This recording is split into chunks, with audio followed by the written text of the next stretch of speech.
Hello everyone, good morning. আশা করি তোমরা সবাই অনেক ভালো আছো, সুস্থ আছো। আমরাও অনেক ভালো আছি। আর আমার আরেকটা নতুন ব্লগে তোমাদের সবাইকে ওয়েলকাম জানাই। আই হোপ আজকের ভিডিওটা তোমাদের সবার ভালো লাগবে, তাই সবাইকে অনুরোধ করছি আমার পুরো ভিডিওটা দেখার। আর এখন বাজে সকাল 6টা, তো সকাল 6টা থেকে আজকের ব্লগটা আমি শুরু করলাম। আর আজকে সকালবেলা কিন্তু ভালোই ঠান্ডাটা পড়েছে। এই কদিন থেকে প্রত্যেক দিনই ভালোই ঠান্ডা পড়ছে, মানে ঠান্ডাটা তো শেষের দিকে, তাই এখন একটু বেশিই ঠান্ডাটা দেবে।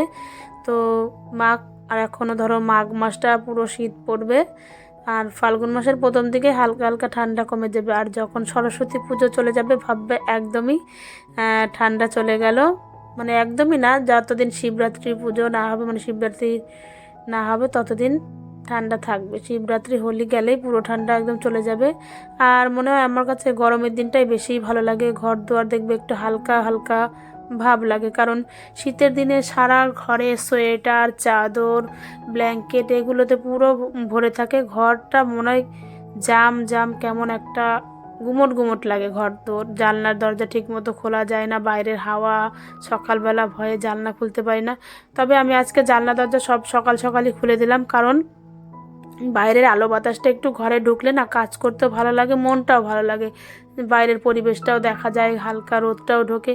কিন্তু শীতের দিনে যে হাওয়াটা দিলে ওটাই কিন্তু একদমই বাজে লাগে। তখন ওই হাওয়া দিলে আমি জানলাটা বন্ধ করে রাখি, আর ওই কুয়াশা দেখলেই।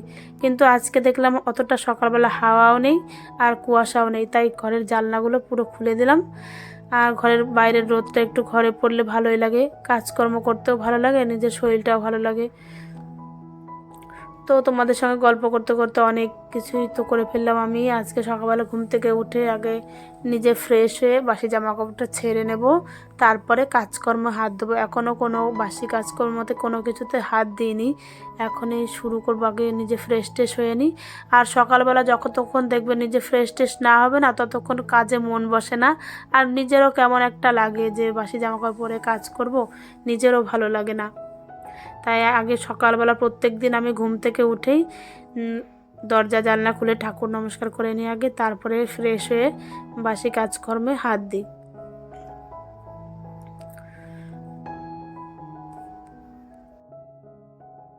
আর আমরা যেহেতু বাঙালি ঘরের বউ, সকালবেলা উঠে ঠাকুর নমস্কার করেই বেরোনোটা খুব ভালো, মানে সমস্ত কাজকর্মে হাত দেওয়া ভালো, তাহলে সারা দিনটা না খুব ভালো যায়। আর সকালবেলা ঘুম থেকে উঠে সূর্যদেবকে নমস্কার করাও কিন্তু খুবই ভালো, আমি তো সেগুলো করি। তারপরে সকালবেলা পাখিকে খেতে দেওয়া, এই সমস্ত কাজকর্মগুলো আগে করে নিই আমি, তারপরে সব কাজকর্ম হাত দিই, মানে বাসি কাজকর্মে। আর আজকে এই ঘরে বেড কভারটা একটু চেঞ্জ করব, কারণ 2-3 দিন হয়ে গেল বেড কভারটা চেঞ্জ করা হচ্ছে না। তো ভাবছি আজকে এটা আগে করে নেব। আজকে দুটো ঘরের বেড কভারই চেঞ্জ করব। ওই পাশের ঘরে তো ওরা সবাই ঘুমোচ্ছে, আর এই ঘর তো ফাঁকা, তাই ভাবলাম এই ঘরেরটা তুলে আগে কাছাকাছি করে নিই, পরে ওটা দেখা যাবে ওই ঘরেরটা। আর এই ঘরে তো আমাদের অতটাও ঘুমোনোও হয় না, এই সারাদিন একটু খেলা টেলা করে সোনামা, ছেলে পড়াশোনা করে, এই ঘরে আমাদের একদমই ঘুমোনোই হয় না। তবু যতই না ঘুমায় দেখবে ঘরের বেড কভার 2-1 দিন পর পর চেঞ্জ না করলে না ভালো লাগে না। ঘরের সৌন্দর্য বাড়ায় কিন্তু একটা বেড কভার, তারপরে বিছানার চাদরটা সুন্দর করে পাতা, আলনা টালনা গোছানো সমস্ত, কিন্তু এইগুলো কিন্তু ঘরের সৌন্দর্যকে বাড়িয়ে তোলে। তুমি যত সুন্দরভাবে এগুলো গুছিয়ে রাখবে, ঘরটা দেখতেও খুব সুন্দর লাগে।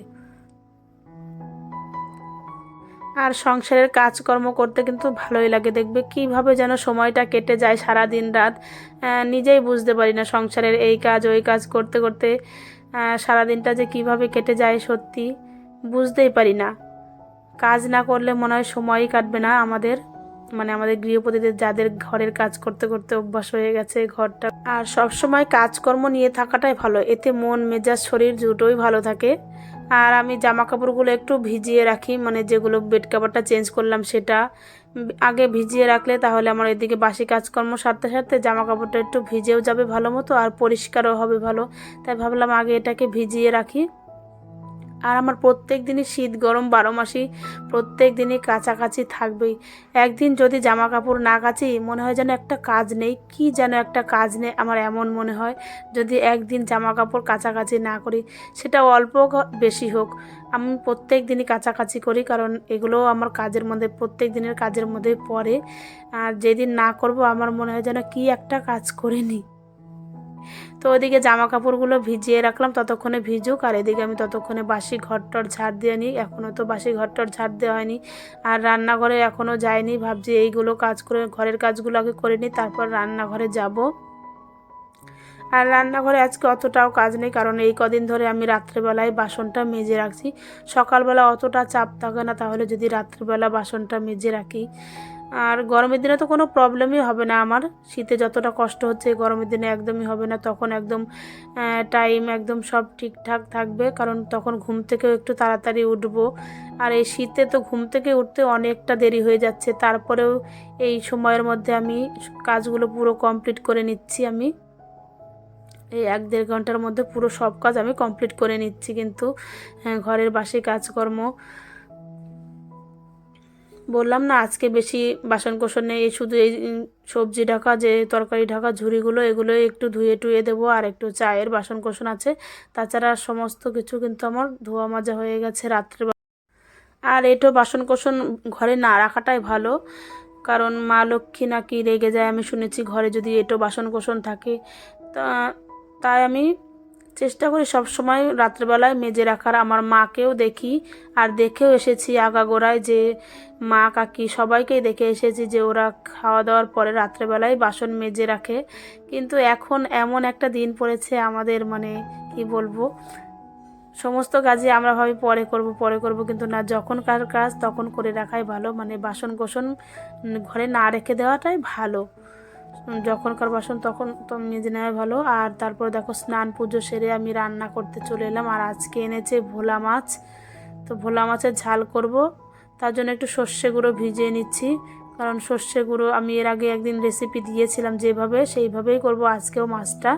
আর করব পালং শাক, আর এই শীষ পালংটা খেতে দারুণ লাগে আমার। ওদিকে দেখো মাছটা ধুয়ে নুন হলুদ মাখানো হয়ে গেছে, আর আমি পালং শাকটা সমস্ত সবজি দিয়ে একটুখানি ভাপ দিয়ে নিচ্ছি, তাহলে খেতে ভালো লাগে। শাকটা একটু আঠা আঠা হয়, আর শীষ পালং এমনিতেই খেতে ভালো লাগে।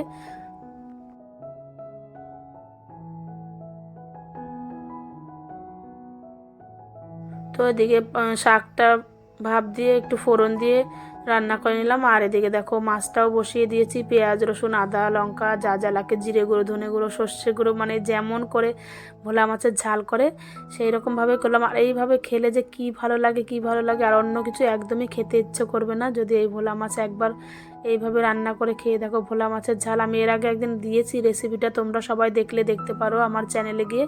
আর নামানোর আগে একটু ধনেপাতা দিয়ে দিলাম, হয়ে গেল ভোলা মাছের ঝাল আমার।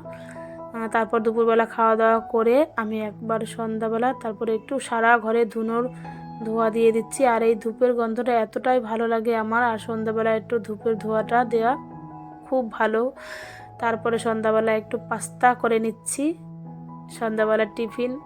শীতের দিন বলে কথা, দেখবে এটা ওটা একটু খেতে ইচ্ছে করে। তারপর রাতের ডিনার শেষে আজকের মতো ভিডিওটা এখানেই শেষ করছি। তোমরা সবাই ভালো থেকো, সুস্থ থেকো, টাটা, গুড নাইট।